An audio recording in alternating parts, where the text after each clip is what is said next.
All right, Jesse on Fire, welcome back to the channel. So I got a video for you with some substance today. So Andres the General, who owns All Stars Gym in Sweden, Khamzat Chimaev, Alexander Gustafsson, and all those guys.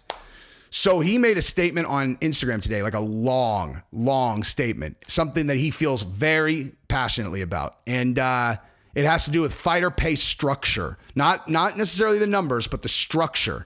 And it's actually something that I agree with. I will say, I agree with it in principle. I also understand exactly why the UFC does it. And we're going to talk about all of that. And then you guys can tell me what you think in the comments afterwards. But if you like the content, subscribe and ring the bell. You know what? If you're a new subscriber, if you're a new person, you do whatever you want.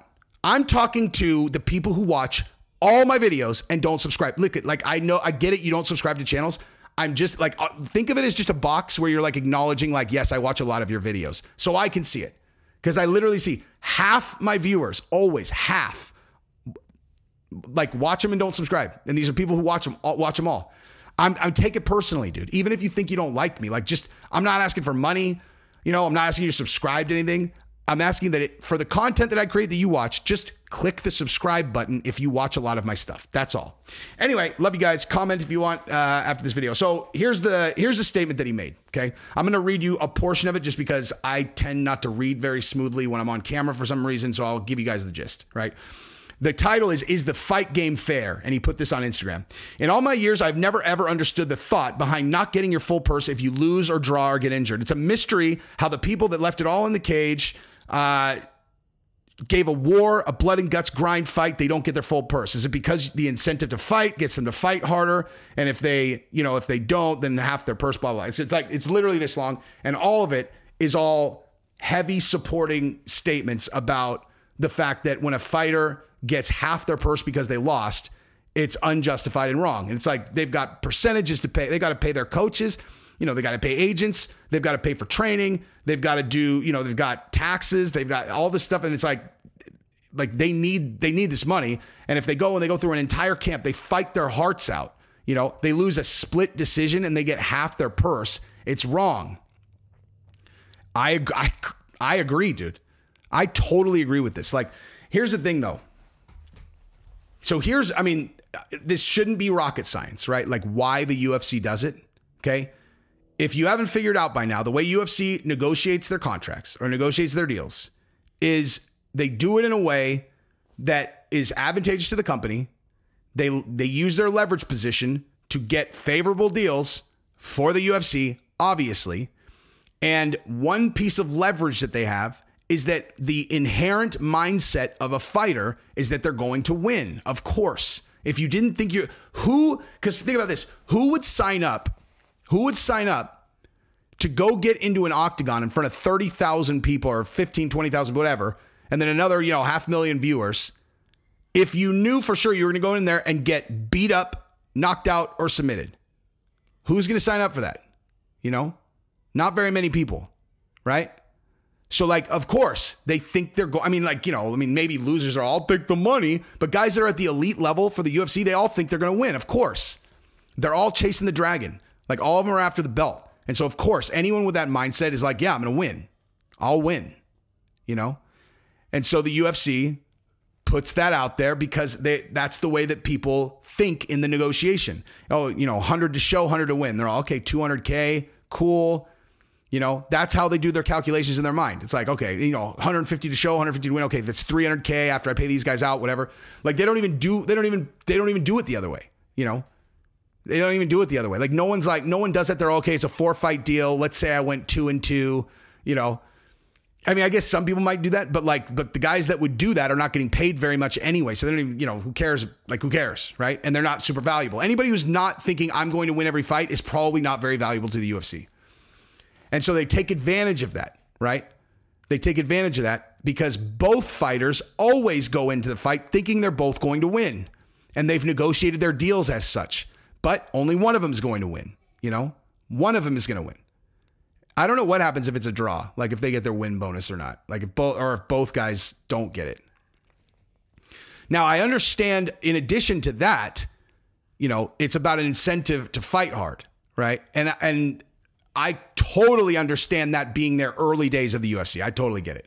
when it was kind of like a slap dick fucking, they're like just building the organization. They don't have a lot of fighters, and like they still have to deal with people who might might come in there just for the paycheck and not really fight hard. They want to incentivize people fighting hard, of course. But now at the UFC, like where the UFC is now, like what it means to be a UFC fighter, that what it takes to get there in the first place. And if someone goes out there and they bullshit through their fight, they're going to get cut. You know what I mean? Like the incentive to fight hard is if you don't, and it's obvious, you're going to get fucking cut, dude. I mean, so that's why I know that the fight, show and win is about the other thing. There's plenty of ways to manage them both fighting hard. And the stick is all you need. You don't need to pay, and that's the thing. You don't need to pay everyone whatever their show and win money was, or I don't know. I mean, but whatever. But I totally agree with this, especially when you consider what it takes to get in shape. And then they get there, they fight their fucking hearts out. They fight their hearts out, dude. They leave it all in the octagon, everything they had. Every single thing they could have done. They did not leave anything outside the cage. And they lost, and so they get paid half. Why? I mean, I understand from business perspective, but just think about it kind of logically and ethically. That's fucked up, dude. It's wrong. It's wrong. It's just wrong. And I don't ever really talk about fighter pay on here, but that shit's wrong. If someone goes in there and they fight their fucking heart out, dude, they give everything that they have. The fact that they lose should not be a reason they get paid half. It just shouldn't, dude. It's wrong. If they trained hard, they fought hard. It's the only way to have a definitive way of earning your bonus. You can't there can't be some nebulous oh, well, you only get paid half if you don't try hard. It's well, who determines whether I tried hard? But I completely agree with him on this. I really do. I don't but it's another thing. I'm going to tell you right now. It's another thing that will not change until, there's some kind of group that represents the players. Or the fighters. It's as simple as this, dude. When you think about, I almost did a video about this the other day, but when the earnings call came out for Endeavor and they were going through the financials for the UFC and they were going through, all that stuff.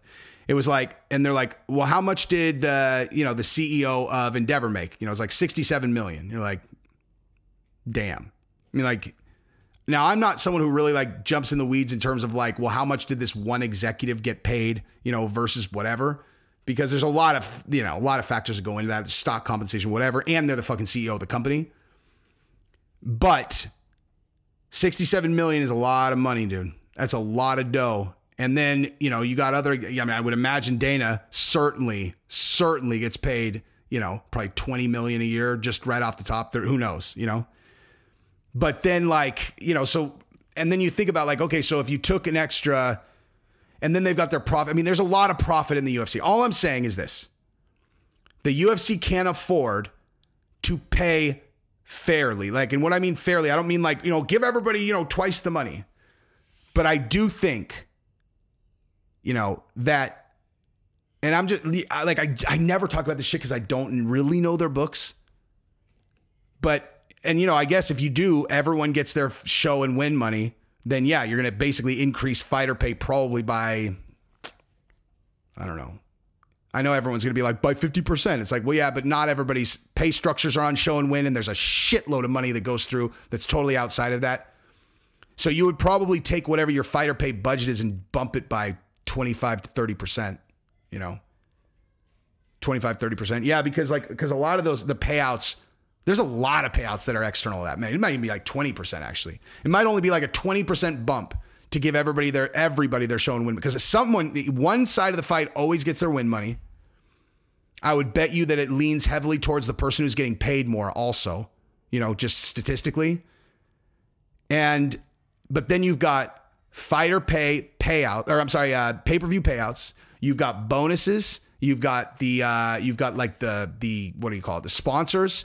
You've got You know, you've got guys who are on flat rates where it's not show and win. And a lot of the time, those are big, big numbers. You know, guys like Izzy, you know, Kamaru, Masvidal, those guys are like, you know, that's their pay structure is very different. You know, it's like big ass base pay-per-view, you know, at least when they're a champion. I don't really know how Masvidal's works, but I know, like, I would imagine it's probably very similar. And so to give everybody their show and win money, if I was going to guess, I would say 20%. It would be a 20% increase to what the fighter pay budget is currently. And that would be a meaningful gesture that the UFC made. Now, a 20% increase to a line item for an organization, that's not like a thing that you just flippantly go, you know what, we're going to do that as a sign of good faith, because why would they? You know, why would they? Well, because it's the right thing to do. Since when does that drive anything in business, dude? That's not the way the world works. The world works based on leverage. And if people are just, if the leverage is, hey, it's the right thing to do, that's not what drives outcomes. If there was a fan organization or something and everyone's like, we are not buying the UFC's pay-per-views until they change the play structure, they would change it. You know, they would change it. However, that's not going to happen. You know, there's only one way that things change. And I am not confident that that will happen either. You know, the reason the NFL guys make what they make, the reason NBA guys make what they make, the reason MLB guys make what they make is because they organize. They got the players union, you know? And the thing about the fighters, I'm in all seriousness, try to explain to me how that would happen. You know, how? Because no one's going to want to openly be organizing that, because the UFC will bury that person or the people, you know? So like, and all these fighter gyms, they're all enemies, dude. You know what I mean? Like, there's too many like enemies where it's like, you're not going to, you know, you think, oh, hey, let's hit up Colby at MMA Masters. You know, they're like, yeah, let's do that. Like, you know, so anyway, but yeah, I don't know. I that is one thing about fighter. I really like, I try, this is the most I've ever really talked about it, but I really do not like this, that people who lose only get half their money, especially guys that are making like, you know, they're getting like, you know, 20 and 20 and shit. Like, they got the low guys, like 20 and 20. It's like, Jesus, man, give them fucking 40K for fuck's sake. You know what I mean? They're in the UFC. You can afford it. Anyway, that's what I got. Love you guys. Peace.